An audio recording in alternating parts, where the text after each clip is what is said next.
warahmatullahi wabarakatuh. Saya Namira. Hari ini saya akan mereview sebuah artikel yang berjudul Pemberdayaan Masyarakat melalui Corporate Social Responsibility pada BPRS Amanah Ummah. Volume keempat, halaman 72 sampai 91 pada tahun 2018, yang dituliskan oleh Muhammad Hamdani dan T. Rifki Tantawi. Saat ini perkembangan lembaga keuangan syariah terbilang cukup pesat, terlebih setelah ditetapkannya Undang-Undang Nomor 21 Tahun 2008 tentang Perbankan Syariah. Lembaga keuangan syariah merupakan lembaga keuangan yang tidak hanya berorientasi pada keuntungan, tetapi memiliki tanggung jawab terhadap pemenuhan sosial sebagai konsekuensi dari penerapan prinsip syariah itu sendiri.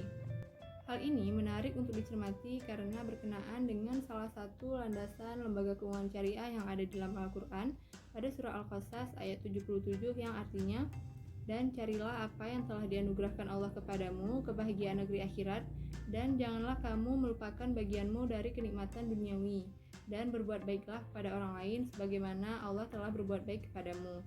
Dan janganlah kamu berbuat kerusakan di muka bumi, sesungguhnya Allah tidak menyukai orang-orang yang berbuat kerusakan."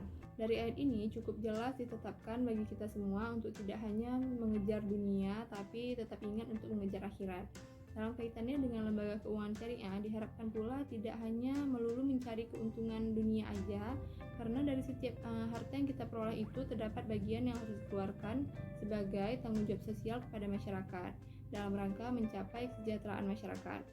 Nah, tanggung jawab sosial yang dilakukan oleh lembaga keuangan syariah ini dikenal dengan istilah CSR atau Corporate Social Responsibility.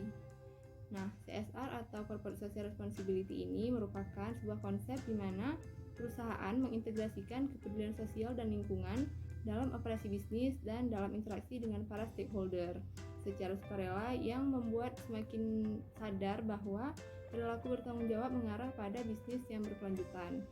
Jadi, pelaksanaan CSR yang dilakukan oleh lembaga keuangan syariah ini merupakan proses penting untuk menciptakan keuntungan pada setiap kegiatan usaha lembaga keuangan syariah, untuk menjaga hubungan sosial dengan masyarakat, mendapatkan keuntungan sosial, serta pembangunan dengan cara memberdayakan masyarakat lokal. Nah, pelaksanaan CSR yang dilakukan oleh lembaga keuangan syariah ini harusnya tidak hanya diberikan secara cuma-cuma, akan tetapi harus ada program berkesinambungan jangka panjang untuk memberdayakan masyarakat lokal, agar masyarakat lokal juga ikut merasakan dampak positif dari adanya lembaga keuangan syariah di sekitar mereka. Lantas, apakah yang dapat dilakukan oleh lembaga keuangan syariah agar dapat memberdayakan masyarakatnya dalam jangka waktu yang panjang? Nah, hal ini yang menjadi latar belakang penulis mengapa mengangkat tentang tanggung jawab sosial sebuah perusahaan, karena penulis ingin meneliti sejauh mana perusahaan melakukan program pemberdayaan masyarakat ini dengan benar. Penelitian ini menggunakan metode deskriptif kualitatif. Data primer dalam penelitian ini bersumber dari wawancara yang populasinya yaitu karyawan pada bidang CSR dan juga masyarakat yang menjadi objek dari program CSR. Pengambilan sampelnya menggunakan metode confidence sampling. Adapun data sekunder diperoleh dari catatan atau dokumentasi perusahaan, publikasi pemerintah, situs web, dan yang lainnya. Teknik pengumpulan data pada penelitian ini menggunakan teknik wawancara berbentuk semi terstruktur, dokumen, dan triangulasi. Teknik pengolahan dan analisis data dilakukan melalui 3 jalur analisis data kualitatif, yaitu reduksi data, penyajian data, dan penarikan kesimpulan.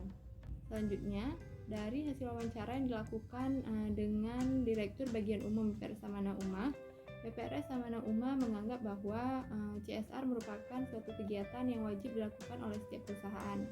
CSR yang ada di BPRS Amanah Ummah ini dinamakan CSO atau Corporate Social Obligation. Berdasarkan informasi yang diperoleh, CSO yang dijalankan oleh BPRS Amanah Ummah ini selain bentuk kepedulian lingkungan kepada masyarakat, juga merupakan suatu media untuk menumbuhkan inklusi dan literasi keuangan di masyarakat. Selain itu, dengan program CSO diyakini akan mengundang kemaslahatan dan keberkahan tersendiri melalui doa dari para penerima program CSO ini, yang menjadi salah satu faktor yang dapat mengakselerasi secara tidak terlihat terhadap pembangunan usaha BPRS Amanah Ummah. Ada pula informasi yang diperoleh dari responden. Dana yang diperoleh untuk program CSO didapatkan dari beberapa sumber, diantaranya berasal dari dana ZIS awal tahun 2015, zakat perusahaan, zakat keuntungan yang diambil 2,5% dari keuntungan yang didapatkan, zakat dari nasabah, yaitu setiap nasabah yang mengambil pembiayaan diwajibkan membayar ZIS sebesar Rp50.000, dan zakat dari seluruh karyawan di mana terlebih dahulu dipotong 2,5% dari setiap honor karyawan. Selanjutnya, pemberdayaan masyarakat dalam bidang ekonomi dilakukan dengan cara membuat program PTA atau pembiayaan tanpa anggunan. Program ini merupakan upaya dalam meningkatkan perekonomian masyarakat. Program ini membantu masyarakat yang kesulitan mendapatkan modal untuk menjalankan usahanya. Selain pada bidang ekonomi, terdapat pula pemberdayaan masyarakat pada bidang pertanian.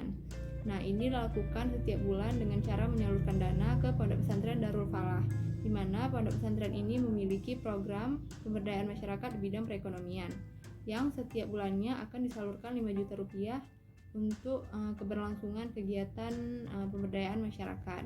Pelaksanaan pemberdayaan ini dilakukan salah satunya dengan cara penyuluhan untuk meningkatkan pengetahuan para petani di bidang pertanian. Berdasarkan analisis yang dilakukan oleh penulis, pelaksanaan CSO melalui program pemberdayaan masyarakat di bidang pertanian ini memiliki dampak yang positif bagi masyarakat. Nah, selain di bidang ekonomi dan juga pertanian, terdapat pula program di bidang sosial, seperti di bidang pendidikan, lingkungan, dan juga keagamaan. Adapun sasaran dari program CSO ini adalah daerah yang dekat dengan wilayah kerja BPRS Amanah Ummah sebagai bentuk perhatian kepada masyarakat sekitar. Hasil analisis berikutnya, terdapat kekurangan dari program CSO yang dilakukan oleh BPRS Amanah Ummah, yaitu tidak adanya pengawasan dari pihak dinas terkait, juga tidak adanya pengawasan dari pihak BPRS Amanah Ummah terhadap objek CSO, sehingga mengakibatkan kurang efektifnya informasi tentang pengoptimalan program CSO oleh BPRS Amanah Ummah. Nah, yang terakhir, implikasi penelitian yang diajukan oleh penulis. Di antaranya yang pertama, perlu adanya pengawasan dari dinas pemerintah yang menangani tentang CSR demi meningkatkan kesejahteraan dan rasa tanggung jawab di setiap perusahaan. Yang kedua, perbaikan dalam sumber dana yang disalurkan untuk program CSR. Yang ketiga, perlu adanya laporan yang dilakukan oleh objek CSO kepada perusahaan yang mengeluarkan program CSO. Yang keempat, adanya kejelasan tentang program PTA bahwa dialokasikan ke sektor yang mana saja. Yang kelima, perlu adanya sosialisasi tentang program CSO kepada masyarakat agar pendataan akan para mustahik lebih terrealisasi dan tepat sasaran. Baiklah, saya rasa cukup sekian penjabaran saya tentang artikel ini. Terima kasih atas perhatiannya. Wassalamualaikum warahmatullahi wabarakatuh.